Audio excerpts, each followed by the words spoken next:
Yan po ang pinakamalaking dahilan.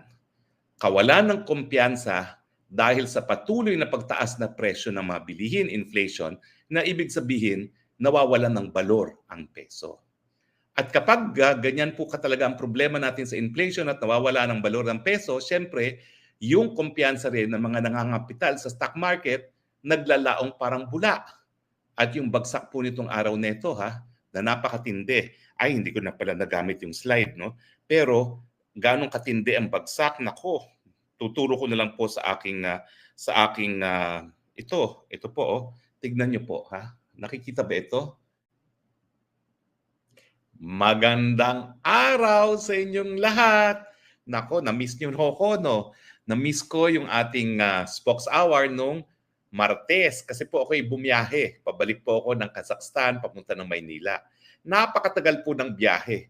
Ay nako, kung isusuma total po ang biyahe, yan ay 24 hours plus 8 hours plus 4 hours. So, it is 24 plus 12 hours, no? So, ilan yun? 36 hours ang biyahe po. Kasi nga po, bihira ang biyahe papunta ng Almaty. At ang nangyari po, bagamat UAE yung aking hub, lumipat pa ako from Dubai, lumipat pa ako ng Abu Dhabi. Kasi iba naman yung eroplano ko pabalik. Kasi syempre nagtitipid, no? Ginamit ko yung aking mileage. Kasi pinunta ka naman dun sa Kazakhstan na isang academic conference, no? So wala namang pagkakakitaan doon, no? Pero tuwan-tuwa naman po ako dahil yung ako yung naging presidente ng Asian Society of International Law. Isa talaga sa akin naging programa, mapalawig yung membership ng Asian Society para makasama yung Central Asia Republics, yung mga dating STANs, dating USSR. At tuwan-tuwa naman po ako na nagkaroon ng katuparan yung isa kong objective, no? Na mapasama sa aming membership yung Central Asia Republic. At kaya nga po, nung nagkaroon ng conference sa Kazakhstan, takbo si Harry Roque, no? We have to walk the talk.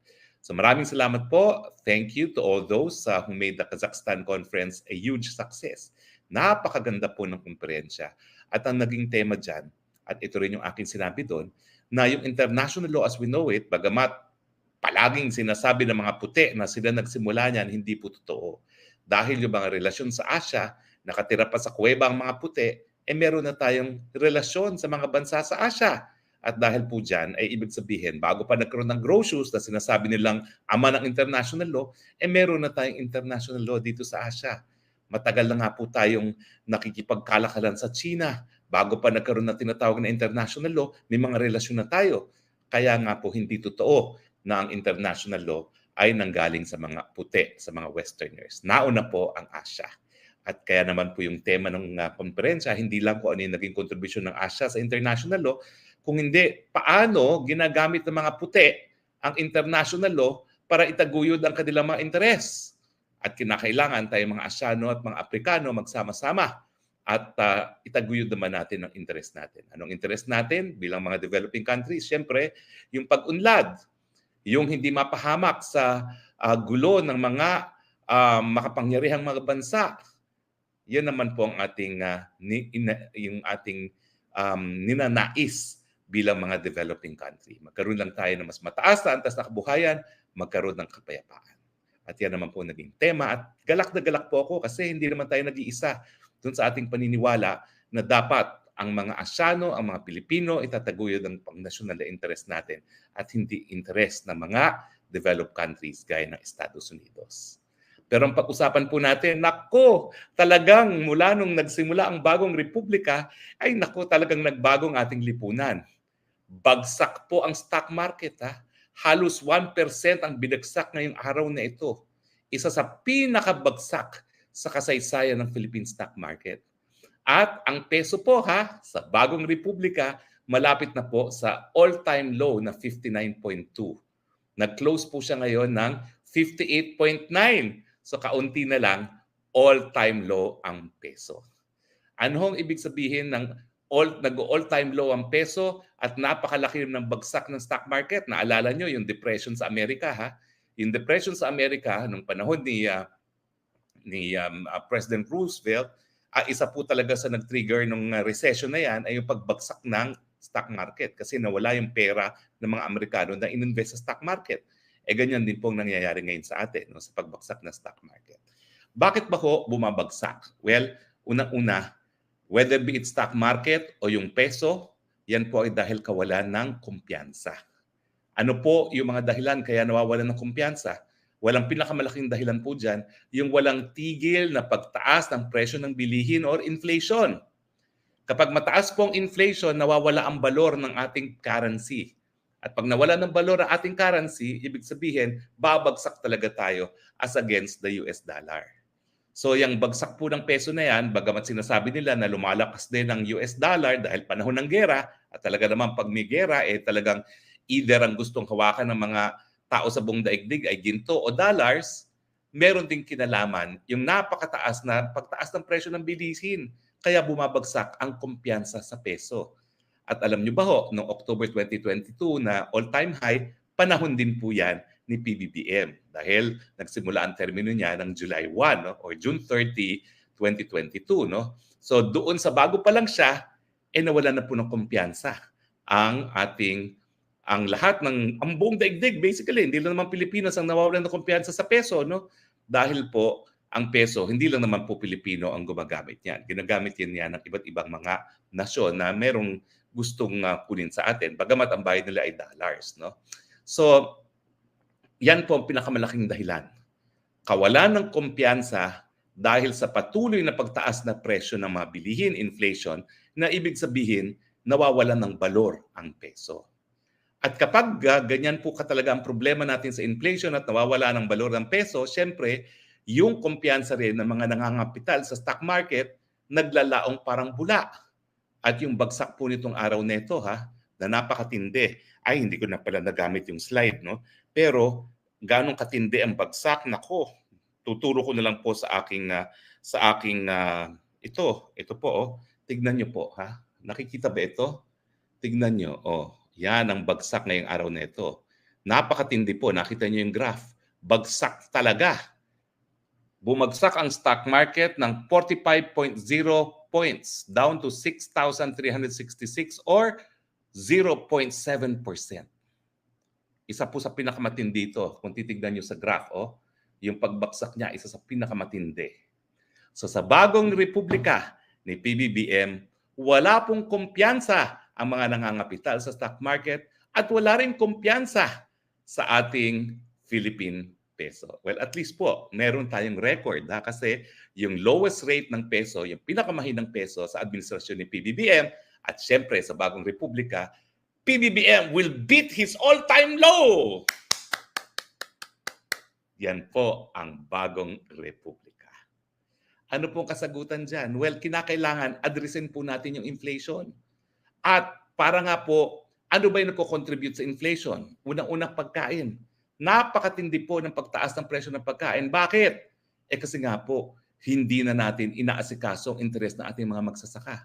Dapat po talaga, para mapababa yung pagtaas ng presyo ng pagkain, binubuhusan ng tulong po ang ating mga magsasaka.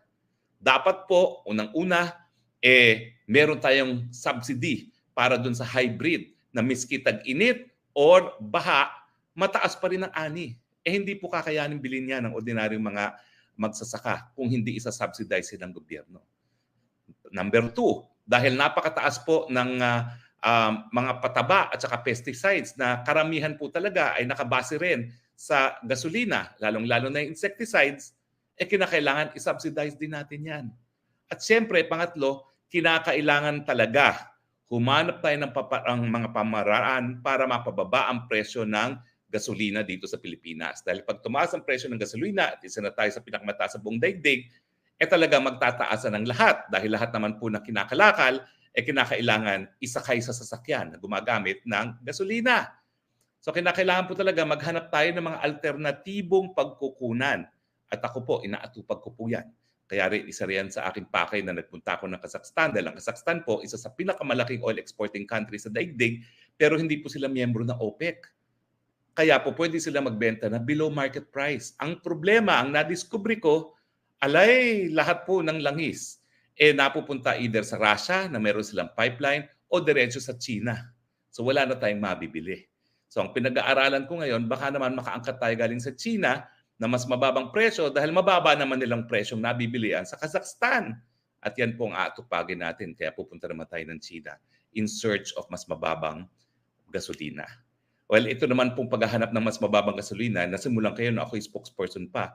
Dahil nung unang sumipa ang presyo ng gasolina nung panahon ni dating Presidente Duterte, aba hindi naman po pwede na aminin ko na tutulog sa kangkungan ng gobyerno. So nasabi ko sa isang press briefing ko na mag-e-explore tayo ng alternatibong mga pag-aangkatan ng gasolina. Kasama na dyan ng Russia. Pagkatapos kong sabihin yung sa press briefing, ako nagpa-abiso ako kay Secretary Cusi. Sabi ko, pasensya ka na boss ha. Alam ko hindi ko na-clear yan. Pero hindi naman po pwedeng isipin ng taong bayan na natutulog tayo sa kangkungan. Gaya ng natutulog ngayon sa kangkungan ng Department of Energy. So anyway, so sabi naman ni Secretary Cusi, ay po pwede naman talaga gawin yan. Kaya nga lang po, yung inatasan nilang pag-aralan, ay nako, inatasan nilang mag-aral kung paano mag-angkat sa Russia, ay isang tao na inakusa ni Miriam Defensor Santiago bilang espiya para sa mga Amerikano. So wala pong nangyari. Kaya ngayon po, ako ang naghahanap ng paraan para makaangkat tayo ng mas murang gasolina kasi pag hindi po tayo nakaangkat ng mas murang gasolina, hindi po bababa ang mga presyo ng bilihin at hindi po talaga magkakaroon ng lunas ang inflation na nagiging dahilan para bumagsak din ang balor ng peso. Hindi naman po masama sa lahat yan kasi lahat ng yung ating OFW, mas maraming peso na ang nabibili nila. Pero dahil ang pamilya nila ay nandito sa Pilipinas, mas marami nga silang peso dahil nga mas mataas ang value ng kanilang dolyares, mas mataas naman ang presyo ng bilihin. So ang suma total, hirap pa rin. Bagamat mas marami silang peso na gagastusin para sa mga mas bahal na bilihin. Di ba po? Hay nako, ang bagong republika. Kaya nga po ang leksyon dito, naku, hindi dapat ako nagpabudol dun sa pangako ng pagkakaisa na naglao naman parang bula, wala pang 2 taon. Dapat talaga busisiin yung kakayahan ng mga tumatakbo, lalong-lalo na sa presidente. At talaga, kahit ano pang sabihin nyo, kahit hindi yan requirement sa pagiging presidente at kalayaan talagang tumakbo para ng kahit anong posisyon sa gobyerno, kinakailangan tingnan natin kung anong natapos na pag-aaral. Kasi kapag hindi nila alam kung paano ang economics, kung hindi nila natapos ang kurso nila sa college na wala man lang silang basic kurso sa economics, paano nila aayusin ang ekonomiya? Hindi po sapat na maraming advisors. Dapat meron pa ring basic na kaalaman ng presidente nang sa ganun, maintindihan niya kung anong pinaplano ng kanyang mga gabinete. Kasi ang problema naman po, kung puro textbook approach ang gagamitin na sa economics, paano naman yung totoong buhay ng mga tao, no? Na hindi naman nasusunod palagi yung sinasabi ng mga textbooks. So kayo, mga kababayan, ang tanong ko, happy ba kayo sa ating ekonomiya? Happy ba kayo sa presyo ng bilihin? Happy ba kayo sa pagbagsak ng halaga ng piso? At siguro dahil marami naman sa Pilipino walang pakialam sa stock market, happy rin ba kayo na nawawalan ng kumpiyansa ang mga nangangapital sa mga kumpanya na listed sa ating stock market? Pakinggan po natin ang inyong mga opinyon, kuro-kuro, o di naman kaya ay suhestyon. Ang tanong, bagong Pilipinas, bagsak ang stock market, bagsak ang piso, happy ba kayo sa bagong Republikang Pilipinas?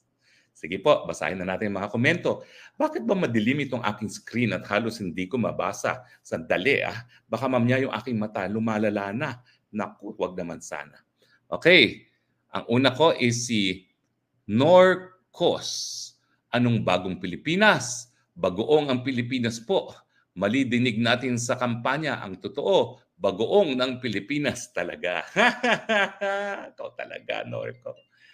Martha Reyes, dapat po lawyer o ekonomista ang mga presidente. Well, sa akin po, hindi naman dapat lahat ekonomista at presidente. Siguro sapat na po na nagtapos ng kolehiyo para meron siyang basic discipline kung paano mag-aral. Yun po yung tinuturo ng college paano tayo mag-aral. Okay? Martha, okay? Tapos sino to? Naku, paano ba ito, ha? Doriman Belen, spokes, sabi ng isang Romualdez ng Tacloban, 1 call away lang daw si Bongbong, si Bangag, at ang tulay ay si VP Sara. kesa daw mag-away-away. Naku, ewan ko ba ho.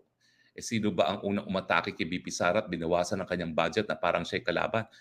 Palagi kong nga sinasabi nung panahon ni Leni na talagang katunggali sa politika, hindi naman nila ginawa yan. Yung ginawa nila kay VP Sara. Okay, si Flor de Lis Clanog, bagong Pilipinas po kasi attorney at walang silang pakialam ang nasa gobyerno natin. Para nga po kasi 2 taon na eh. Parang wala namang hakbang na ginagawa para sa mapigilan yung pagtaas ng presyo ng bilihin at saka yung 20 pesos na pinangako na kada kilo ng bigas, nasaan na? Morbid Angel, si Suke, takot ang investor pumasok sa ating bansa. Sayang ang $1 billion investment. Tapos, puputok ang giyera. Tama po, kaya wala na talagang nag-i-invest galing China. At ang China po talaga, isa sa pinakamalaking pinanggagalingan ng kapital sa buong mundo. Hindi lang po dito sa Southeast Asia. So bantakin mo, yung pinakamalaking investor, ayaw mag-invest sa Pilipinas. Ay yung mga inaasahan nating mga Amerikano, hindi naman nag-invest sa Pilipinas. Bakit? Kasi ang layo natin sa kanila. Yan ang katotohanan. Okay? Pusod Nation, totoo po yan, Attorney Harry, bagsak ang stock market. Kaka-check ko lang, mataas ang palitan ngayon. Although, malaki ang value ng piso, ibig sabihin naman po, ang ekonomiya natin ay bagsak. Totoo po yan. Talaga yung balor ng peso, nakaka-influence po dyan yung kumpiyansa sa ekonomiya. Kasi siyempre, kung walang kumpiyansa doon sa ekonomiya ng bansa, mawawalan ng balor yung piso. Kaya nga po, naku, 60 na ngayon, magsisisenta na ang piso. Ang prediction ko po, baka itong June, maging 60 na. Kaya gumising na tayo mga Pilipino. Kung kinakailangan tayo magsisanti ng presidente, gawin na natin. Baka mamaya, wag yun nang antayin na ang value ng peso maging kasing baba ng yen. Naku, ang yen naman kasi iba, mababa yung palitan, pero malaki yung kumpiyansa sa yen. Okay? Okay? Sino to? Naku, ba't ang labo? Sin Yisheng. Yun na nga, attorney, di na nga nakatapos ayaw pang mag-research in his own. Kaya nakakaloko ang kaya naloloko ng mga advisors siya ang iba pang powers that be. Kaya nga po umaasa dun sa mga walang mandato, di ba po? Ayan ang resulta, bagsak ang ekonomiya.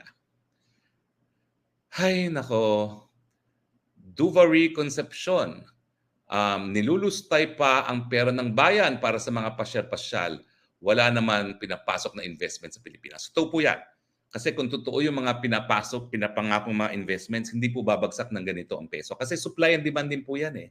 Pag marami nag-invest dito sa Pilipinas, ibig sabihin maraming kumpiyansa at marami ding demand sa peso. No? Kasi nga po, ginagamit naman nila yung peso pag sila ay magdinegosyo dito sa Pilipinas. So wala po talagang pumapasok na negosyante bagamat siya'y gala ng gala. Alam niyo, may nagsabi sa akin na kaya siya gala ng gala kasi naniniwala raw sila sa feng shui. At ang feng shui daw, at tinanong ko naman ito isang feng shui, nabasa rin nila dahil sa birthday daw ni PBBM, mukhang hindi daw matatapos ang termino. Now, itong mga nakalipas na 2 taon, sabi ng feng shui na kinonsulta ko, siguro mag-spokes hour tayo na puro feng shui lang, no?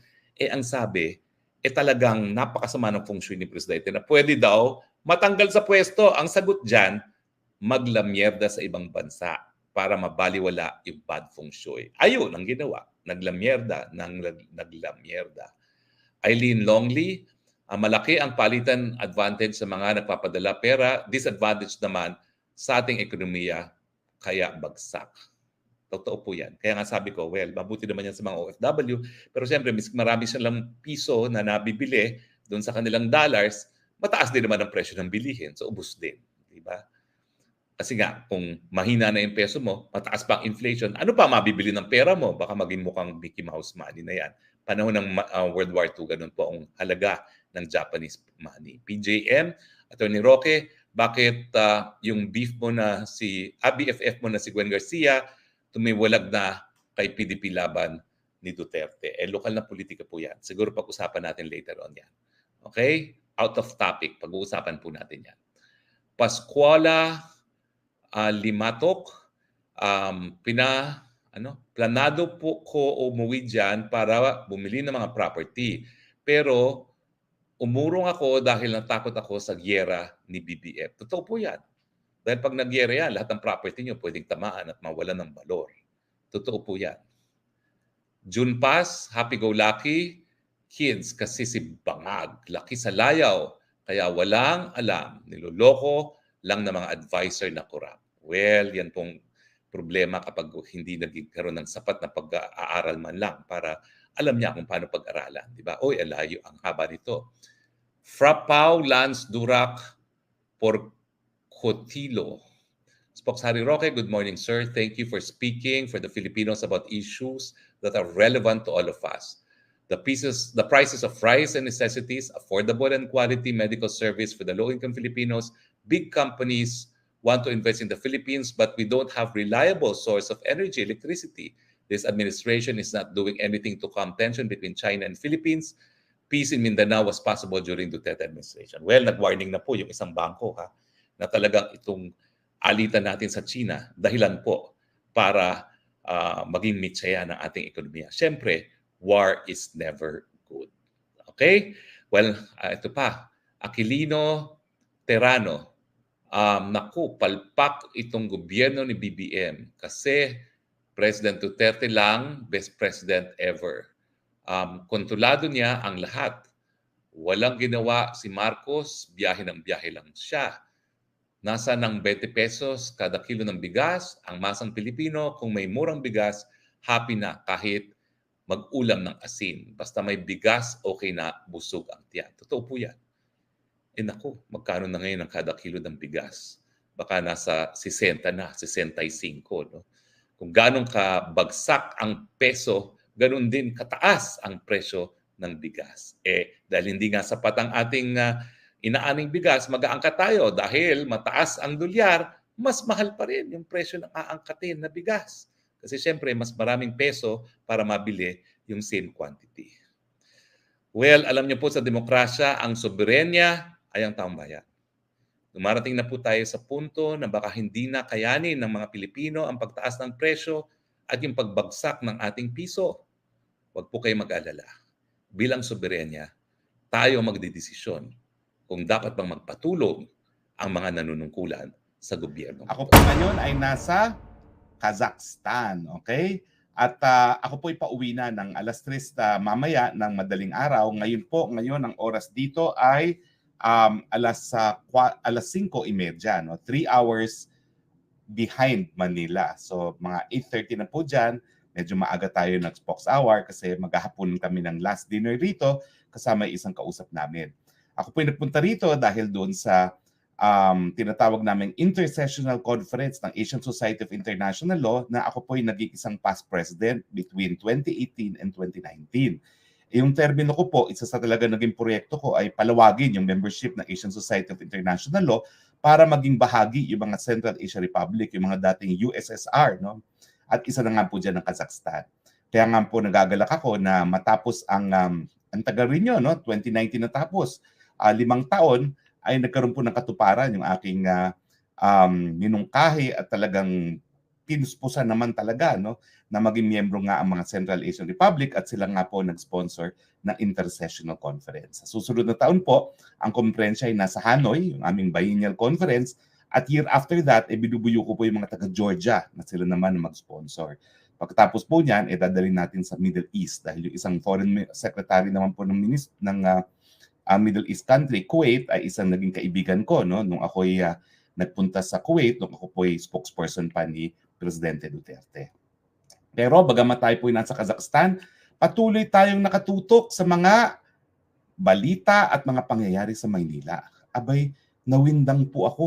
Dahil itong si PBBM, hindi ko po alam kung ano nakain o baka naman nasa impluensya na kung ano man. Abay, ang sabi, wala raw nagawa ang mga nakalipas na administrasyon at yung mga nakalipas pang administrasyon doon sa mga lugar na sinalanta ng Yolanda. Ako po ay tagapagsalita ni Presidente Duterte. So medyo kabisado ko po ang datos dyan. Ano pong datos? Ang nasirang bahay po ay 205,000 houses. Hindi lang po yan sa Tacloban. Sa buong Pilipinas, hanggang Bantayan Island yan ng Cebu. Kasama po dun sa binibilang ng mga nasirang tahanan. At ang alam ko po, doon sa 6 taon ni Presidente Duterte, 160,000 na pabahay ang naitayo niya. Abay, bukod pa po dyan, originally, dapat bayaran ng mga beneficiaries yung mga ibinigay na tahanan sa kanila.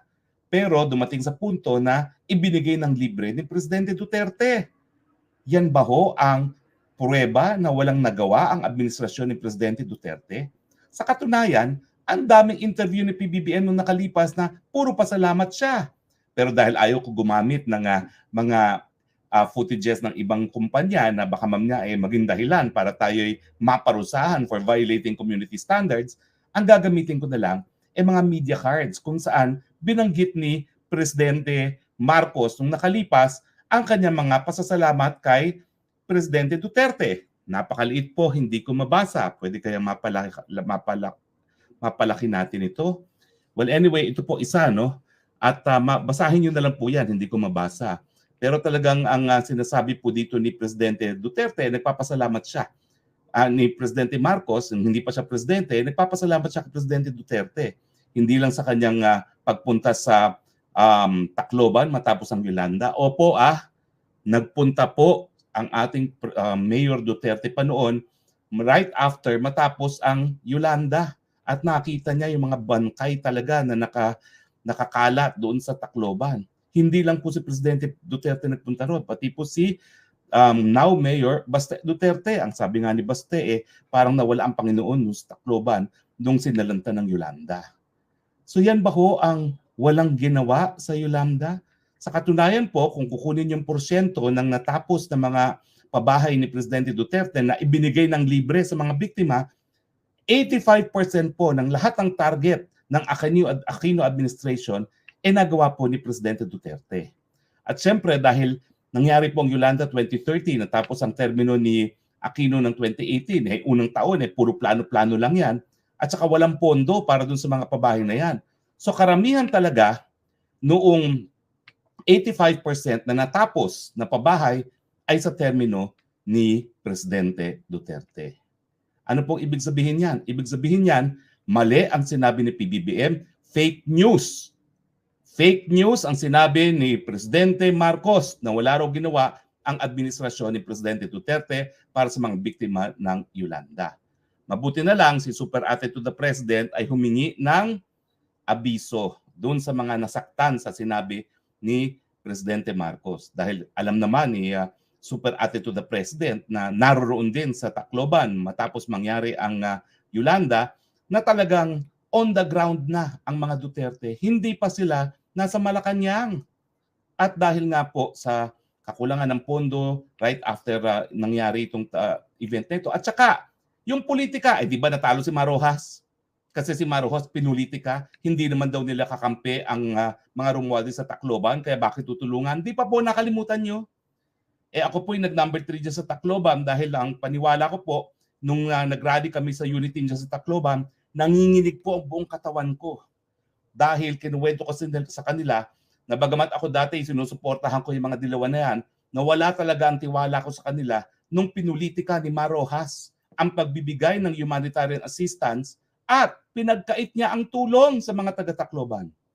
Kaya nga ang sabi ko doon sa rally sa Tacloban ng unit team, never again na dapat tayo maghalal ng mga politiko na panahon na ng humanitarian crisis, pinupolitika pa at pinagkakaitan tulong dahil nga po sila ay kalaban ng administrasyon. PBBM, napakasama ng sinabi mo. Kasing sama ng sinabi ng Marojas na hindi na kinakailangan bigyan ng tulong ang Tacloban dahil sila ay hindi naman kakampi. Kasing sama po yun. Dahil yung sasabihin nyo na talagang yung presidente na ginugol ang resources ng gobyerno, ang atensyon ng gobyerno at ginamit ang kanyang political will para makapagtayo ng 160,000 pabahay, sasabihin mo walang ginawa. That's foul. Bakit kaya nasabi ni PBBM yun? Alam nyo, napakadami talagang footages na pinupuri niya si dating Presidente Duterte dahil sa mga nagawa niya sa Tacloban. Bakit na naman nagbalentong ang PBBM? Well, isa pong dahilan siguro ay matagal nang masama ang loob ni PBBM. Dahil panahon pa lang ng eleksyon, sinabi na ni Presidente Duterte na merong isang kumakandidato para presidente na meron siyang nakitang ebidensya na gumagamit ng pinagbabawal na droga. At doon nga sa Maisog, Davao, tinukoy naman ni Presidente Duterte kung sino yon. At yan ang ngayon presidenteng PBBM. Siguro masama ang loob niya. Pero kung talagang masama ang loob niya at hindi naman totoo yan, bakit hanggang ngayon hindi niya pinasisinungalingan yung paggamit niya ng droga ng nakalipas at hindi niya pinasisinungalingan yung paggamit niya ng droga hanggang ngayon? Dahil nga po, uulitin ko, no, ang taong bayan ay merong karapatan ayon sa ating saligang batas sa impormasyon na nakakaapekto sa kanilang pang-araw-araw na buhay at yung paggamit po ng droga ng presidente, yan po ay makakaapekto sa pang-araw-araw na buhay ng mga Pilipino dahil yung mga desisyon gaya ng pagyegera sa China na po pwedeng magdulot ng napakadaming kamatayan ng ating kasunduluhang Pilipino, kung yan po ay ginawa sa impluwensya ng droga, yan po ay makakaapekto sa pang-araw-araw na buhay ng mga Pilipino. Ang pangalawang posibleng dahilan ay yun na nga. Baka wala sa tamang pag-iisip. Baka nung siya nagsalita, under the influence of pulburon. Hindi ko po sinasabi ha, pero paano mo kasi makakalimutan yung iyong utang na loob o napasadin na binawi mo lahat ng sinabi mo. Pero pattern na po ito ni Presidente ha, yung pabale-balentong. Balentong siya doon sa pag-amenda ng economic provision. Sabi niya hindi kinakailangan. Balentong siya na ang China daw ang pinaka-importanting aliado natin. Balentong siya sa ICC na hindi raw makipagtulungan. Ngayon, mukhang ayan na. Talaga namang miski ang sinasabi niya, hindi raw siya makipagtulungan pero ayaw naman isulat in writing. Balentong na naman siya. Na nung nakalipas, ay pasalamat siya kay PRRD sa mga nagawa sa Tacloban. Ngayon, wala raw nagawa. Ang masakit niyan, alam niyo po, nagpunta ako doon, mag-isa na ako eh. Hindi na ako opisyalis niyon. Siguro naghahanda na ako sa eleksyon. At in-entertain ako ni Mayor Alfred Romualdez. At dinala pa niya ako sa isang housing project na ginawa at natapos nung panahon ni PRRD para iparating ang kanyang pasasalamat kay PRRD. Tandang-tanda ko po yan. At alam po yan ni Mayor Alfred Romualdez na dinala niya ako doon sa lugar na yon. At doon, nagkaroon pa ako ng pagpupulong. Kasi nga po, yan ay preparatory na para sa eleksyon. So siguro po, ang isang dahilan, baka wala po siya sa tamang pag-iisip nung panahon na sinabi niyang walang ginawa si PRRD sa Tacloban. O nga pala po sinubok na naman nilang supilin yung Maisog Rally sa Tacloban. Ayan po ang larawan. No? Ginaya nila ang Dumaguete na yung Freedom Park kung saan sana magdadaos ng rally, pinuno ng mga heavy equipment. Mabuti na lang po binagyo at yung bagyo talaga naging dahilan pagkansila. Sa mga manunupil ng karapatan sa Tacloban, nek-nek belat nyo, tutuloy po ang rally sa ayaw at sa gusto nyo dahil ang saligang batas ang nagbigay sa amin ng karapatan at wala kayong pakialam sa karapatan na yan. Tuloy po ang Maisog Rally sa Tacloban. Well, agree ba kayo sa aking mga sinabi ngayong araw? Tignan po natin ang inyong mga komento. Lalakihan ko lang po ang aking screen dahil hindi ko mabasa ang mga text messages. Okay, sige po. Christopher Boop, ingrata na diniscredit pa contribution ng iba. Sana nga po, wala lang siya sa tamang pag-iisip. Mas gusto kong isipin yun kaysa isipin na walang utang na loob ang ating presidente. Loreto Tokita, good evening Harry Roque. Alam ko po na unang dumating si PRD at buong team ng Davao at may napanood ko mismo yung mga nakatira sa Tacloban na may pasasalamat sa ginawa pong buhay. Sa ginawang bahay. Bahay po yun. Okay? Salamat Lorete. Well, hindi ko po alam kung sino to pero wala po sa Wishu si BBM that time na influence ng bawal na gamot. Same as pangakong 20 pesos kilo ng bigas. Bagang nung nangangampanya. Taong bayan po nagsabi niya. May karapatan po kayo magsalita. Ako talaga medyo emotional dun sa sinabi niya walang ginawa. Okay. Si Reyes Elnora, totoo po yun. Sinabi niyo attorney, yung sinabi ni Marojas, kaya siya natalo.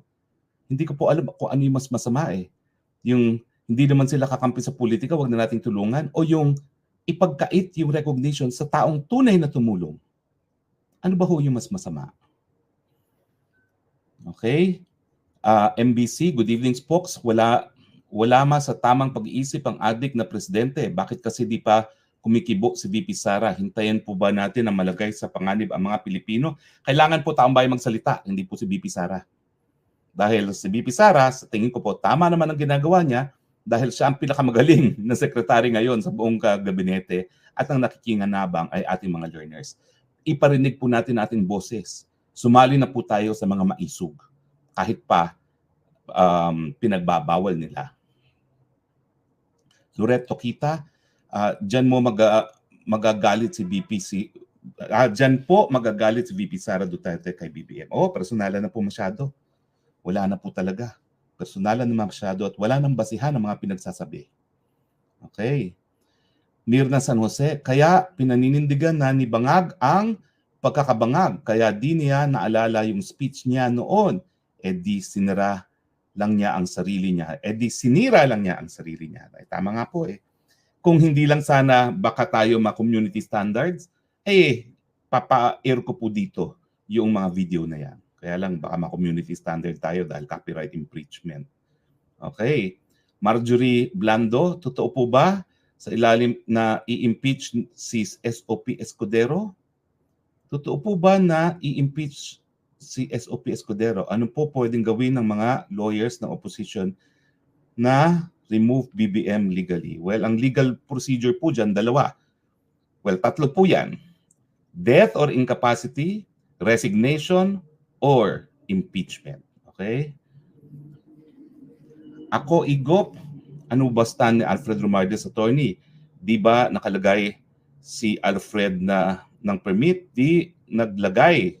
Hindi po Ang alam ko, hindi po nagbigay ng permit. Pero di naman kinakailangan ng permit kapag Freedom Park. At ang ginawa nila, binalandrahan nga ng mga heavy equipment yung Freedom Park. Okay? Pero hindi ko po alam kasi nasa abroad nga ako. Talagang hindi po ako makakarating dun sa Tacloban dahil ako'y nasa abroad. Pero binambuti ng Diyos na talagang na-postpone ng Tacloban para tayo po'y marinig din dyan sa Tacloban. Kung paano po tayo nanginig ang buong katawan, ang sinabi ko na talagang ang dahilan kaya nawalan na ako ng tiwala sa mga dilawan ay yung mamumulitika sa panahon ng pangangailangan ng Tacloban. So tingin ko ngayon, sasang-ayon sa akin ng mga Tacloban, na wala po sa puder ang isang tao na walang utang na loob. Darlene D., attorney, sabi ni Gadon dahil nangako si FPRB sa Marcos na ipalibing si Senior sa libingan ng mga bayani, kaya pinaboto ng mga Marcos ang mga loyalista kay PRD. Tama po ba po ito? Hindi po, kasi ako po, noong 2016, tapatan lang po, kasama po ako sa ticket ni Jojo Binay bilang congressman, party list. Ang nanalo po sa Ilocanja, Jojo Binay. Dahil taga dun po si Jojo Binay. Okay. Grace Ocampo, kung sa libot lang nyo, Mayor Baste, ang mga pinagawang bahay ni PRRD, hindi lang po sa Tacloban, kahit po sa Tanawat, Tanaw CN Leyte, meron din po doon. Hanggang Bantayan Cebu nga po meron Siyempre kasi hindi na naman ng Yolanda, marami, hindi lang naman Tacloban, di ba? O nga pala po, ako'y nag-spokes hour ngayon kasi kahapon hindi ako nakapag-spokes hour. Naglamierda po kami dito sa Almaty, Kazakhstan. At kami po ay nagbiyahe ng 9 oras para sa 2 tourist spot. Kaya hindi ako nakapag-spokes hour. Bawi po tayo ngayon. Elhenio Leone, good evening Attorney Harry Roque. Si BBM dapat palitan na kasi hindi steady ang mga pananalita at hindi totoo. Si FPRRD, ang daming ginawa sa buong Pilipinas. Walang utang na loob si BBM. Shame on him, TY. I can only agree. We call a spade a spade. Walang utang na loob po ang mga pinagsasabi ni PBBM. Edita Balbadores, it's nice that before you start, I already tuned into your channel. How are you, Spokes Harry? God bless you more and more. Okay naman po tayo. Medyo emotional kasi nga po talagang, alam mo, sa gusto mo, miski hindi tayo naging biktima ng Tacloban, naramdaman po natin ang nangyari sa Tacloban. Kaya po naintindihan ko yung ginawa ni FPRRD nung siya presidente. Dahil nakita talaga niya yung sitwasyon matapos mismo mangyari ang Yolanda. Kaya talagang binuhos niya yung buong puwersa at kapangyarihan ng gobyerno para makabangon muli ang mga taga-Leyte. Maria Cristina Recato, so palagay niyo ba babawiin ni PBBM ang sinabi niya na walang ginawa ang Pinoy and PRD administration dahil ngayon ay lumalabas ang mga ebidensya na meron naman talagang ginawa si PRD sa Tacloban. Kung meron po siyang palabra de honor, babawiin po niya yun. At kung siya talaga naman ay hindi nasa impluensya ng kung ano-ano, ang gawain po ng matinong tao, humingi ng abiso sa kanyang pagkakamaling mga sinabi. So Renzo, attorney, bakit parang unfair mga senador? Ang haba ng bakasyon nila tapos bayad pa. Samantalang ang mga ordinaryong mamamayan halos walang day off tapos underpaid pa. Kaya nga po, it's wonderful to be a senator. Nako, usapan natin sa susunod kung ganong kadami ang kubra nila. Gagamitin ko po yung expose ni Senator Miriam Defensor Santiago para malaman nyo kung ganong kubra ng mga senador na 4 na buwan, 1 taon, nakabakasyon. Tama po yan, 4 na buwan ang kanilang bakasyon. Merigan Taluyan, watching from Ka-Region. Attorney, out of topic po. Tong abuse of power ng Marcos at pagsuporta sa posibleng mangyaring giyera ay may kaugnayan sa ill-gotten wealth nila. Di pa na-withdraw ang kaya? Na-withdraw na kaya? Well, yan din po suspetsa ko kasi nga po bumalentong siya eh. Sinabi na nung June, matapos siyang mahalal na China is our #1 ally. Tapos nagpunta siya kaagad ng New York. Pagbalik, iba ng tono. At ngayon po, pinag-aaralan ko po talaga kung ano-ano yung mga nakaw na yaman na yan. At ang nadiskubre ko sa anak ni Jovito Salonga, na chairman ng dating PCGG, talagang pinagbawal po ng mga Amerikano na hanapin ang ill-gotten wealth ng mga Marcos America dahil sila raw ang maghahanap. So ngayon po, wag kayong maalala. May ginagawa na tayo para masiwalat sa publiko kung ano-ano yung mga nakaw na yaman na nahanap nila sa Amerika. Kababayan, greetings attorney, 10 ang sinabi ni Marcos, 11 ang mali, pero walang natupad. Bigas, kuryente, tubig, presyo ng pagkain, sobra na, pahirap. Kaya nga po, tayo po ang boss ng presidente. Pag tayo na puno na, pwede po natin siyang sisantihin. At 2 beses na po tayo nagsisante ng presidente. Ang Marcos Sr. at Erap Estrada. Manny Rimando, nakakabahala yung 2 batalyon na staff na ipinadala ng Chief PNP or maybe they are preparing for the ICC warrant of arrest for Mr. Duterte. Baka ito ang katapusan ni Digong at ni Kibuloy. Hindi po, alam na po namin ang gagawin dyan. Mabibigo na naman sila, hindi kasi nag-aaral ng kanilang mga batas. Hindi po mangyayari yan. Gaya ng sinabi ni Presidente Duterte, mamamatay muna siya bago siya haharap sa mga dayuhang mga maestrado. Manuel Cabagte Jr., pwede po ba bill tayo Black Times sa Fox News, CNN para lumawak audience natin? Main host, Maharlika Online, Cap Dada, Trixie, Joey Sas, Chong Rodriguez, Panelo, Roque, Tolentino, Suplico, Valero, Celis, Uy, and Duterte. Meron naman po tayong SMNI. Lahat po kami nasa SMNI. Miski pinagkakait po ang ating prangkisa, meron naman po tayong internet. Miski tilaya i-take down nila, nagkakaroon naman po tayo ng bago. So, nandyan po ang ating SMNI. Lani Vargas, attorney, takbo kayo senador. Kung hindi po Congress po, hoping party list po para nationally and vote. Kukumpirma ko po na hindi na ako tatakbo ng senador. Ang hindi ko po sigurado kung tatakbo pa ako ng party list kasi iniisip ko naman kung kulang naman ang numero sa Kongreso at si Tambi pa rin ang speaker, hindi ko po alam kung ano magagawa ko. So dapat po makabuo ng at least 20 na talagang makabayan, nagmamahal sa bayan para po magkaroon kami ng boses sa minority bloc. Nipon, attorney, out of topic po, paano ang pag mapatalsik si BBM as president at papalitan ni VP Sara? Ang tanong is, makakatakbo pa rin po ba si VP Sara for president sa 2028? Pwede po.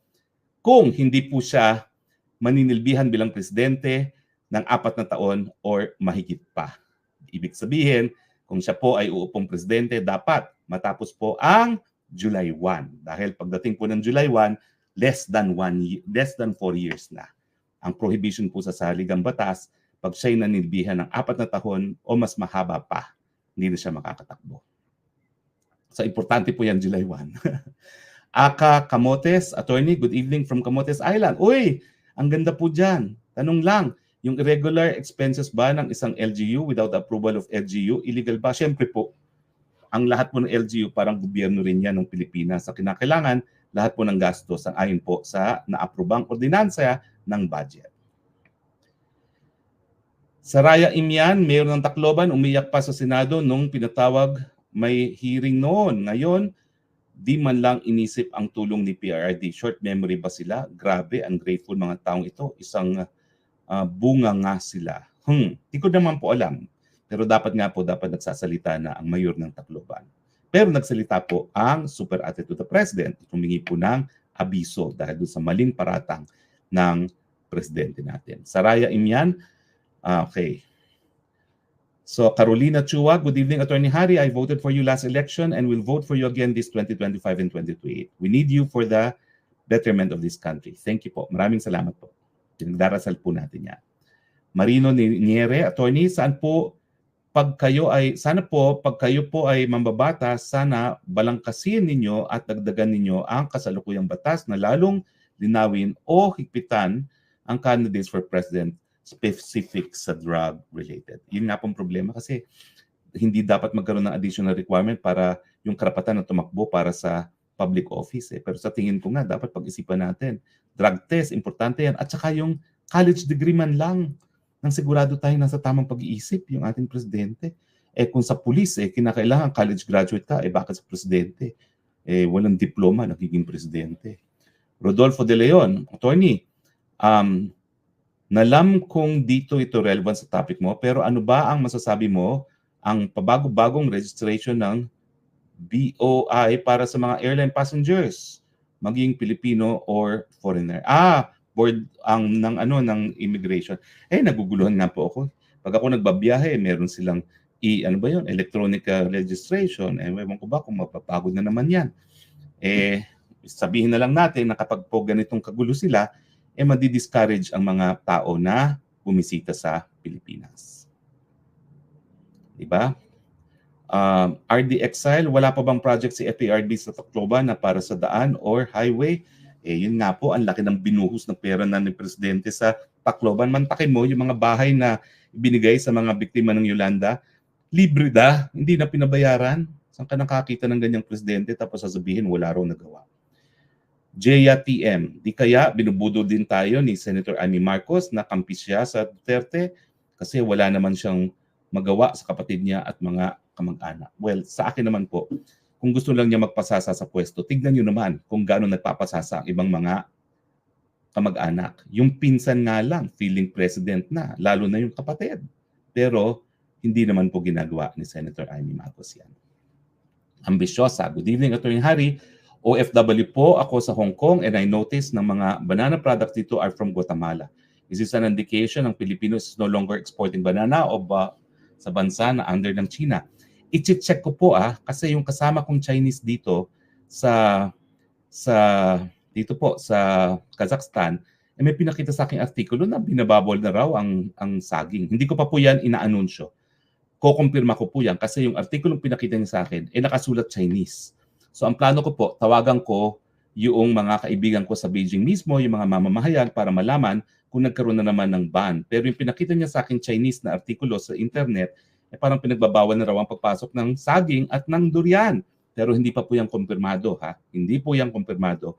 Kukuhanan po natin ng kumpirmasyon at sa makalawa, sa susunod na Spokes Hour, kukonfirm po natin o hindi natin i-confirm. Pluto's Views PV, bakit may division po, minority at majority black, Attorney? Di ba pwedeng magtrabaho na lang para sa bayan? Well, talaga pong ganyan ang demokrasya. Merong sumusuporta sa liderato, merong mga tumututol at kailangan po yan para sa check and balance. Para pag umaabuso ang majority, masisita ng minority. Zuraida Makadato, Attorney, nung Yolanda umiyak si Romualdez kay Rojas para matulungan sila. Sabi ni Rojas, ikaw family Romualdez pero Pangulo ay Aquino. Kaya nga po masakit Kaya ako talaga tinakwil ko yung mga dilawan na yan. At huwag kayong makakalimot Kasi yung mga dilawan na yan, nako, ang gagaling magsalita. Akala mo sila lang magaling. Huwag niyo pong kalimutan na yung talagang nasalanta ng pinakamalalang bagyo sa buong mundo, pinagkaitan nila ng tulong palibasa, hindi nila kapartido. Ang walang puso. At ngayon, nagtatangkang bumalik. At ngayon nga, makikipag-alyado pa nga ata sa mga Marcoses. Bayaan nyo silang magsama-sama. Pasensya na po kayo, mainit ang ulo ko ha, kasi talagang feeling ko naman, kung ayaw mo magpasalamat, tumahimik ka na lang. Kung gusto mong maalala na marami kang nagawa, edi tapusin yung nasimulan dahil meron pang 15% ng mga pabahay na dapat maitayo. Pero ang tingin ko po, sa nakikita ko ngayon, ng utak ng ating presidente ay pabali-balentong at hindi mo alam kung saan patungo, baka pati yung 15% na kinakailangan pang matayo yung mga pabahay dyan na sa mga lugar ng salanta ng Yolanda ay baka wala pang maging katuparan. Sana naman po, wag. Dahil mayroong mga pamilya na nangangailangan nito mga tahanan na ito. Okay, broadcasting live from Almaty, Kazakhstan. Nako, alam ko po na marami hindi nakakarinig o nakakaalam kung nasan yan. Itong Kazakhstan po, ito po ay dating Soviet Republic nung USSR, no? USSR pa, at naging independyente siya yung nawala nga po ang USSR. Siya po ay isang malabundukin na lugar, mga nomads o palipat-lipat ang tao rito, at ang tao rito po, Asyano ha. Mga mukha silang Asyano, pero siyempre meron ding minorya na puti na Russian. Now, wala pa po ako masyadong nakita rito kasi napakatagal po nung biyahe papunta rito, no? At napakatagal din po nung aking layover sa Dubai kasi kakaunti lang naman yung mga eroplano nagpupunta dito sa Almaty. So ang choices mo lang ay Emirates, ni wala nga pa yung eroplano kung Etihad, o di naman kaya ay Turkish Air na napakamahal, o di naman kaya ay ano pa bang mga meron dito? Qatar na saksakan din ng mahal, no? Pwede ka rin pumunta via Asiana na mas matagal, at pwede ka rin pumunta via Malaysia na via AirAsia, pero napakatagal din po, no? Yung mga galing sa Asia na Asiana at saka AirAsia, parang mahigit pa sa 24 na oras ang iyong magiging biyahe. Pero mabuti naman po, nakadating tayo ng in one piece at excited naman po tayo na makita itong Almaty. Lumabas lang po ako, yung hotel ko katabi ng parang luneta nila, may malaking-malaking statwa na ang duda ko si Stalin yun eh. Pero kasi po ibang sulat nila rito kaya hindi ko mabasa kung ano yun. Hindi ko alam kung Russian ang sulat dito o kung meron talaga silang Kazakhstan na pagsusulat, no? So hindi ako makasiguro. Kaya hindi ko masabi talaga. Pero mukhang si Stalin na napakalaking statue. So diyan lang po ako nakarating sa labas ng hotel ko at buong araw ako po'y humahabol ng tulog kasi alam niyo po, pag ako nagbabiyahe, hindi ako makatulog sa eroplano sa totoo lang. Dahil naiingayan ako, tsaka syempre, yung likod ko medyo masakit na. Talagang parang bilang na rin ang aking araw ng pagbabiyahe dahil hindi ko na talaga matake ang mga long-haul flights, no? Pero nakarating naman po, bukas, meron po tayong babasahing papel dun sa Intersessional Conference ng Asian Society of International Law, no? Nagpunta nga pala po ako dito dahil nung ako'y naging presidente ng Asian Society of International Law ng 2018 at 2019, talagang isa sa aking naging agenda ay palawakin yung membership ng mga bansa na kasapi ng Asian Society of International Law. At talagang hinikayat ko na yung mga Central Asia Republic, pati na ang Russia, ay dapat sumapi sa Asian Society of International Law. At nagkaroon na nga po ng katuparan kasi kasama na ang Kazakhstan ngayon. At sa tingin ko, sunod-sunod na yung mga STAN countries na magiging miyembro, no? At kaya nga po, nagagalak ako na yung komprehensya ginanap dito sa Kazakhstan. So bagamat napakatagal ng biyahe rito, napakamahal makarating dito, narito tayo. We need to walk the talk and support yung paglawak ng membership ng Asian Society of International Law. Anyway, ang pag-uusapan natin hindi international law, kung hindi, politika pa rin sa Pilipinas, si Mayor Alice Guo.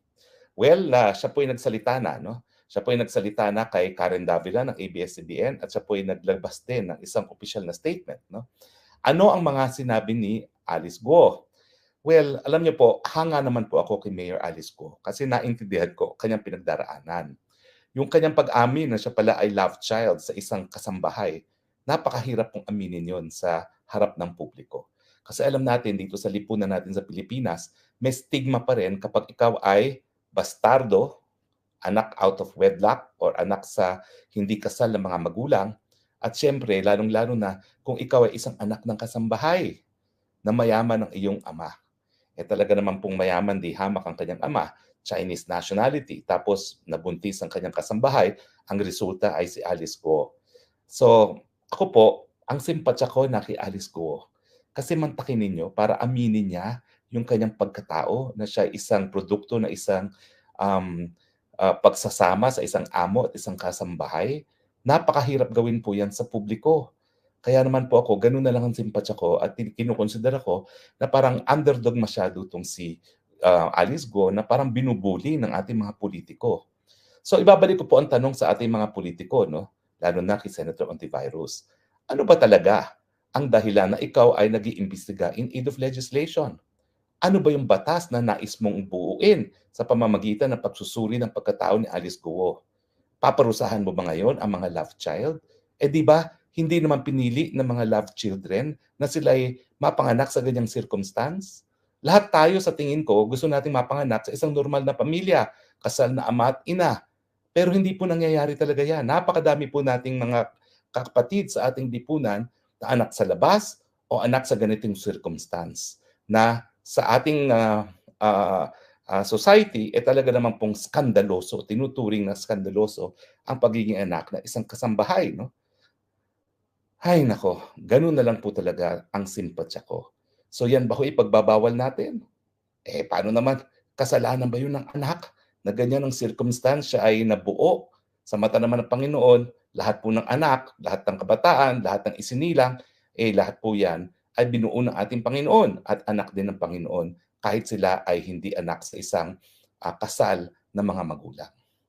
Sabi nga po nila, di ba, Jesus loves all the children of the world. O hindi naman sinabi na excluded yung mga anak ng kasambahay. Hindi. Lahat po tayo, gawain ng Panginoon, lahat tayo ay minamahal ng ating Panginoon. So ganoon na lang po talaga kung bakit ang feeling ko talaga nabubuli itong si Mayor Guo. Mantakin nyo yung napakasakit na katotohanan isinapubliko. Now, meron pa mga tanong na sa tingin ko ay unfair. Natural lang, gustong sabihin ni Alice Guo na sinabi niya na ordinaryo siyang mamamayan, siya'y ordinaryong mamamayan, may magulang, itinatago sa mata ng lipunan. Kasi nga po, pag ikaw itinanong, sino bang nanay niyan? Di lalabas kung sino ang nanay, kasambahay, di kahihiyan. Kaya ako po, naniniwala ako na yan yung dahilan kung bakit itinago siya doon sa loob ng kanilang farm. Now, sabi nung Senator Ontiveros, ordinaryo kang mamamayan, pero meron kang helicopter. Ano naman ngayon? Alam niyo naman ho, sa kanyang testimonya, sila ay nagbababoy. Pero hindi po ordinaryong pagbababoy yan, ha? Imported na baboy po ata, sang-ayon dun sa aking mga nakakakilala kay Mayor Alice Guo na mga taga-Bamban. Ako po kasi mambababoy ako. Okay? Tatapatin ko kayo, mambababoy ako. Hindi ako kumukuha ng baboy kay Alice kasi ang aking baboy po galing Marinduque dahil ako po ay native. Dahil nung ako ay nagkaroon ng baboyan, ay linilitsyon ko po yan under Lichong's ang title, ang aking brand name po, Minyong's Cebu, Lechon Cebu na organic. Kaya nung yan po ay gumagana pang negosyo, napakalakas po niyan kasi Lechon Cebu, dito linilitsyon at saka organic pa. Diyan po yan sa Tanay. Tinigil ko po yung paglilitsyon dahil nga sa COVID, dahil minamatay kaming dating mayor ng Tanay kung nasaan yung farm at saka nagka-COVID si governor ng Rizal. Napakahirap po pumasok yung aking mga farm workers. So kaysa mamatay mga baboy ko, mga 500 po yun, kinatay ko lahat, pinamigay ko po sa mga estudyante ng UP na nasa dormitoryo nung unang palang panahon ng may COVID. Now, sila po, hindi sila nagbebenta ng baboy para ikilo-kilo. Ang binibenta nila, mga inahin na imported na Dutch. Alam ko po yan. Pero hindi ako interesado kasi ang gusto ko talaga yung native. Dahil ang native, pag linitsyon, malutong. Alam nyo ba kung magkano isang ulo ng Dutch na inahin? 42,000. Kung i-compute nyo po, nasa ba aking computer? 42,000. Meron silang 3,000 heads na inahin. Magkano po yan? Okay, kung 42,000 na lang yan, gawin nating 42,000 na tagwa 1,000. Ang 42,000, 42 million, di ba po? 42 million. Kaso, hindi naman na 1,000 lang, times 3 pa. So it will be 100 something million. Hindi naman po yan one-time deal lang, tuloy-tuloy yan. So siguro po, talagang kung hindi bababa ng 300 million kada taon ang kanilang kinikita. Pero malaki rin po ang kapital nila kasi na-import nga nila yung kanilang mga inahin galing pa sa Europe. At saka siyempre, yung pagkain yan, yung pataba, at saka yung biosecurity kasi kapag yan po ay napasukan ng ASF, patay lahat yan. So, kinakailangan talaga kontrolado ang environment at ito yung makikita nyo na parang naka-air condition pa yung mga baboy. Kung 42,000 naman kada ilo, aircon ko talaga yan. So, ibig sabihin, kasalanan bang maging mayaman? Hindi naman po siguro dahil nagsusumikap naman yung ating mga kababayan para yumaman. So sa akin nga, habang tayo ay nasa isang kapitalistang lipunan, hindi po kasalanan na maging mayaman. Parang naging kasalanan ni Mayor Guo ngayon na mayaman siya. Ang suma total, ano na ang naging resulta ng investigasyon? Siya ay mayor, merong pogo dun sa kanyang bayan at sinabi naman niya, yung pogong yan ay nagbigay ng trabaho sa 200 ng kanyang mga constituents at magbabayad ng local property tax at iba-iba pang mga taxes na nakokolekta ng bamban. Siguro yung ganong kalaki, hindi bababa sa 25 milyon na kikitain ng munisipyo yan. Kasalanan ba ng mayor na siya ay humikayat ng isang investor na nagbunga ng 200 na trabaho para sa mga taga-Banban at kumikita ng 25 million kada taon? Hindi naman po siguro. Now, nalinaw naman po niya. Binenta niya yung lupa. Siguro kumita siya dyan. Anong mali doon? Dito naman kapitalista talaga ang ating lipunan. Dapat kumita. Hindi naman tayo nagcha-charity work lamang. No? At ang importante, yung siya'y nahalal, completely nag-divest siya. Kasi alam niya na pinagbabawal ang ganyang mga negosyo kapag ikaw ay isang local executive. So sa tingin ko po, walang masamang ginawa si Alice. Ang lumalabas na kasalanan niya, anak siya sa katulong bilang isang love child at siya yumaman. Ito ba mga kaibigan ay kasalanan? Nako, kung gagawin pong sine ang talambuhay ni Alice Guo at ipinakita kung paano siya inaapin ng mga senador dahil siya ay isang love child, siguro po magiging box offer hit yan. At sa tingin ko, kapag nakita yung pelikulang ng mga mamamayan, baka ang susunod na takbo pa ni Alice Guo ay senador. Kasi alam ko ang Pilipino, ayaw sa mga nang-aapi ng mga kawawang Pilipino. At sa tingin ko po, ang isang anak sa labas ng isang katulong na mayaman ng tatay, may dahilan po kung bakit dapat sila kaawaan at dahilan para magbigay ng simpatsya ang taong bayan sa kanila. Ano pong say ninyo, mga viewers? Tignan po natin ang inyong mga text. Francis Loyola, attorney, parang wala nang maniniwala kay Mayor. Kung kayo po ang abogado, paano po ninyo ito malalampasan?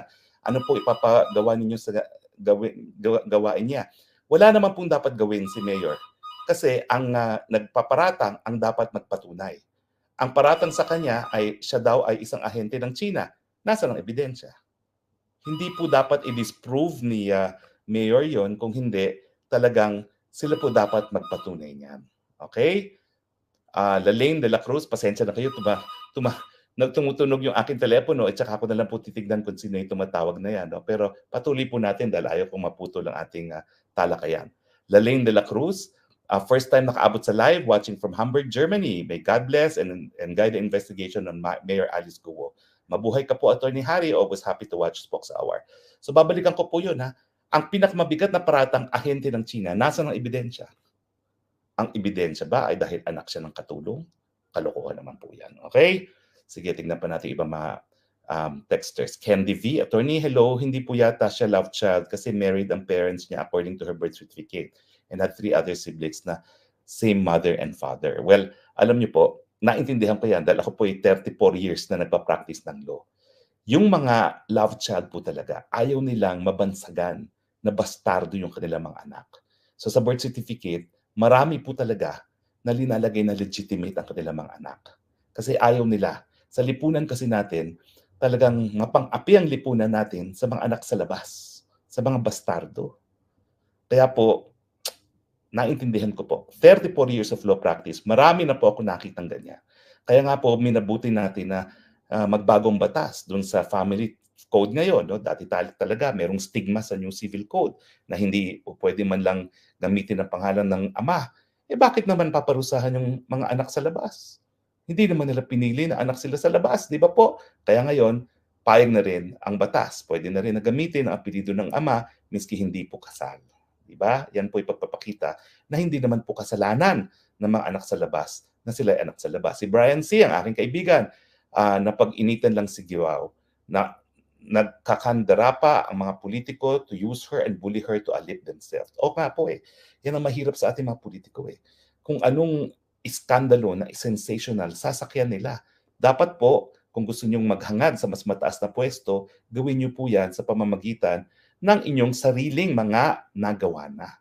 Huwag sa pamamagitan ng paninira, pagdurog dun sa mga tao na nahihiya na nga sa kanilang mga pagkatao. Magkaroon naman kayo ng puso. Pero maraming salamat. Kennedy Aswagan, sobrang mahal po ng mga AITA si Mayora Guo at Sir Harry. Wala po bang seminars mga senador pagdating sa mga ways na pagpapatanong nila? Bakit po kailangan pang humantong sa pagkaladkad ng buhay niya? Yan nga po Kaya nga ang tanong ko, ano ba ang pakay ng legislative investigation? Bakit lumilihis? Alam niyo po, desidido na yan ng Korte Suprema doon sa kaso ng Neri versus Senate Blue Ribbon Committee. Dapat yung mga tanong, tungkol lamang doon sa dahilan kung bakit nagkakaroon ng Senate investigation. It must be germane to the legislative investigation. Pero yung mga tanong na po yan, wala na pong kinalaman yan yung mga personal na detalye. Nalulungkot po talaga ako at I feel for Mayor Guo. Okay? Tignan pa natin. Daisy Digamon Cutin, good evening po. Oo nga, si Tulfo pang magtanong, feeling matalino at panay sabi marunong siya mag-Chavacano, 2 years lang daw siya nakatira sa Zamboanga. Siya na attorney ang hambog. Kayo naman, oo. Okay. Alaline de la Cruz, emotional ako while watching Mayor Guo's interview. Ididipo po ba ng aking sariling bayan? Yun nga po, hindi ko maintindihan. Paano mo madideport yan? Meron naman siyang birth certificate at merong presumption na wala naman pong irregularidad doon sa birth certificate hanggang mapatunayan. So idaan sa proseso. Hindi naman po hukuman ng Senado para sabihin hindi siya Pilipino. Hayaan na natin yan sa Senado, sa hukuman, lalong-laro na nagsabi naman po ang Office of the Solicitor General na talagang nag-aaral na sila kung sasampa sila ng kaso. Kanya-kanya po tayong jurisdiction. At hindi naman po talaga sakop ng Senado yung issue ng pagiging Pilipino or hindi. So, sandali lang po may tumatawag. Yes, sir. Can I call you back? I'm just finishing my live. Hello? Yes, sir. Can I call you back? I'm just finishing my live. Yun nga po yung aking kasama dito sa sa anong ba itong lugar na ito? Almaty, Kazakhstan. Yan po yung aking dekano, si Raul Pangalangan, na naging West po, kaisa-isang Pilipinong West ng International Criminal Court. Maghahapunan po kasi kami. And the time here now is 5:12. Alas 6 po yung aming usapan na mag-dinner. So tumatawag na siguro para nag-inquire kung saan kami pupunta. Naku, mga pagkain po dito nakakatakot. Kabayo. Ayaw ko ng kabayo. For DZ Santos, bakit po ang mga senador laging out of topic ang kanilang investigasyon? Lagi pong nauuwi sa character assassination. Hindi po tama. Kasi kayo naman yan, ang mga hinalan yung mga senador. Naku, ang asim na naman kasi natalo ako sa Senado. No? Pero yan po katotohanan. Di ba? Bakit walang katuturan ng kanilang investigasyon? Kasi kayo naman ang naghalal dyan. Di ba? Alden, yan po ang nangyari sa akin. Hindi ikinasal ang parents ko, pero nag-deny sa birth certificate na married sila. Same age kami ni Mayora. Well, Alden, siguro talagang modern na yung iyong pamilya na hindi na kinailangan itago yung iyong pagkatao. No? Pero hindi po lahat ganun. Ako, 34 years of practice, ang dami po talaga na instances ng mga kliyente na talagang ayaw nilang bansagan na bastardo yung kanilang mga anak. Enrico Lingkod, tama po ka, attorney. Ako nga po, hanggang ngayon, dala ko ang apelyido ng ama ko pero hindi kami pwede irehistro kasi magdedemanda ang unang asawa ng tatay ko. Di ba, Enrico, ang sakit? Kasi kung nagkasala yung magulang mo, hindi mo naman kasalanan yung pagkakasala ng magulang nyo. Yun nga po, at saka linikha pa rin tayo ng Panginoon kahit anong circumstance sa paglikha sa atin. Chris Castillo Galicia, parang wala nga point po kasi may judgment na sila. Bakit pa pinapunta sa hanggang dyan, di ba? Well, tingin ko na lang po talagang in aid of election for higher office. Dahil hindi naman puro electionista sila pareho. Pero, siyempre, 2028, itaga nyo sa bato. Yan dalawa pong yung senador na yan, tatakbo sa mas mataas na posisyon. Taga nyo po yan sa bato. Okay?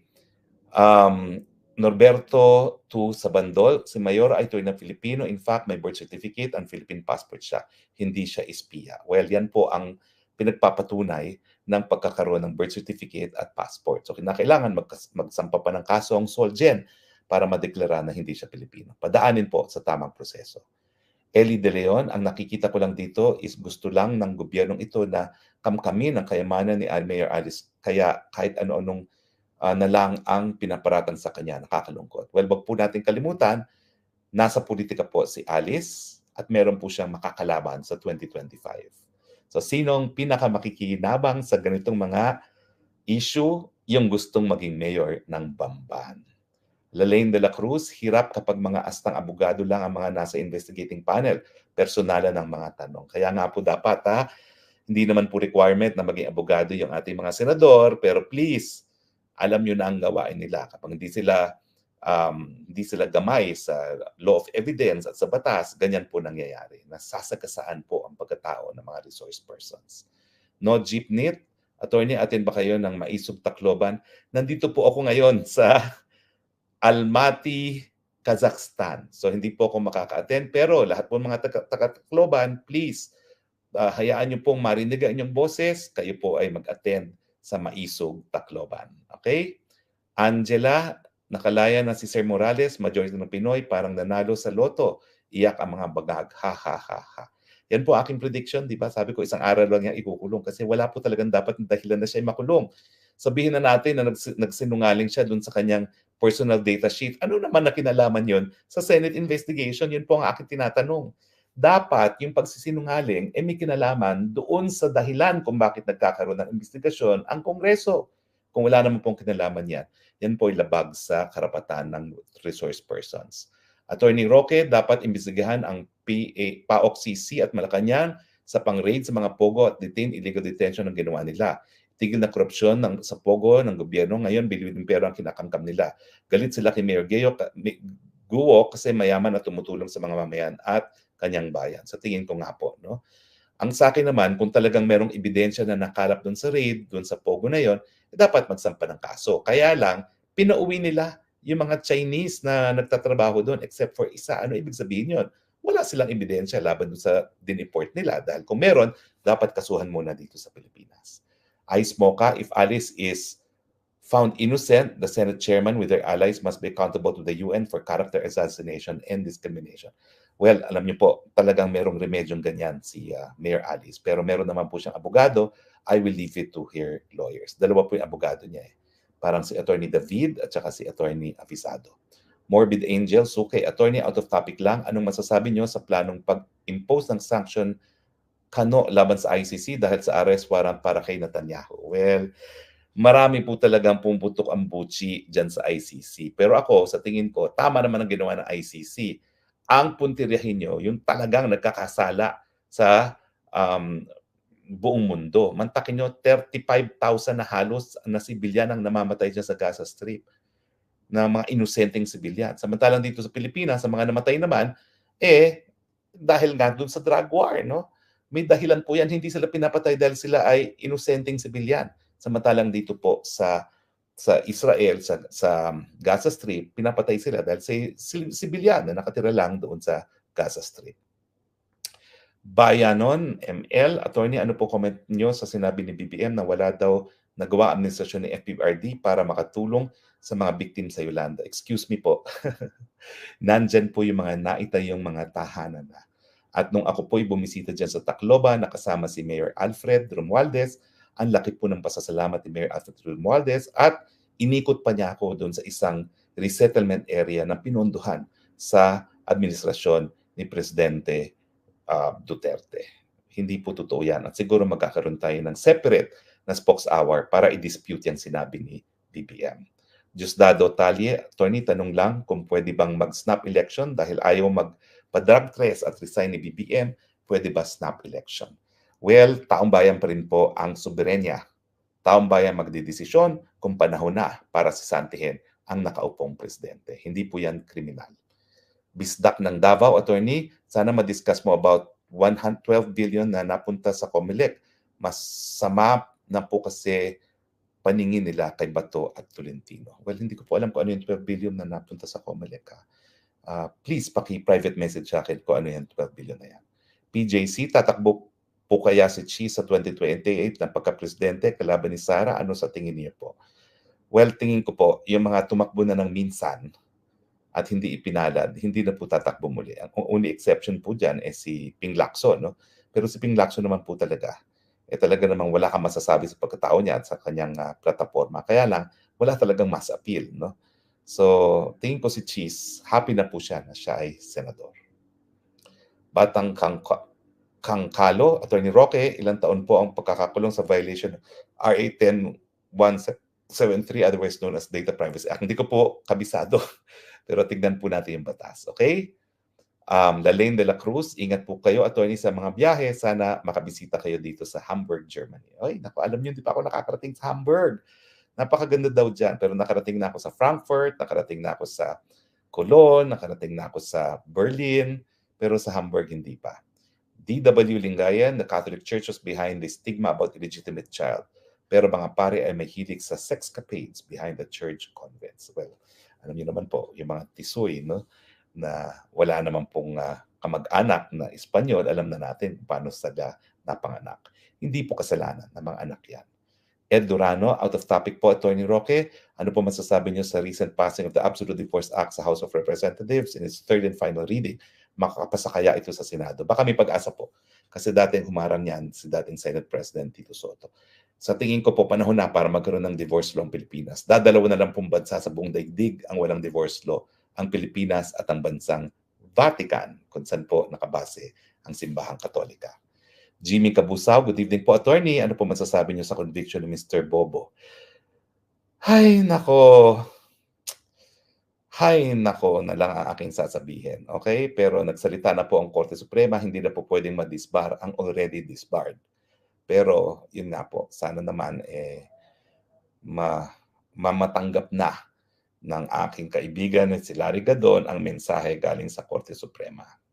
Tolon MTV, attorney, ano po masasabi niyo sa possible Romualdez Leni sa 2028 ang pinapalutang ni Ganon?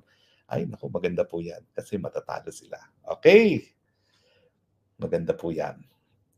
Naku, ang dami nating komento. No? Ibig sabihin, pati kayo talaga nahahabag dito sa pangyayari sa buhay ni Mayor Guo. Sa akin naman po, hindi po politika yan. Sa akin, pangalagaan naman natin yung pagkatao ng iba. Pangalagaan naman po natin ang kanilang mga damdamin at may mga bagay-bagay na hindi po talaga nila pinili, gaya ng kung sino ang kanilang ama't ina, at wag naman natin silang kutsain at parusahan dahil sa kanilang pagkatao. Maraming salamat po sa inyong patuloy na pagtangkilik, ha? Broadcasting live from Almaty, Kazakhstan. Ito po ang inyong spokesman bayan, Harry Roman.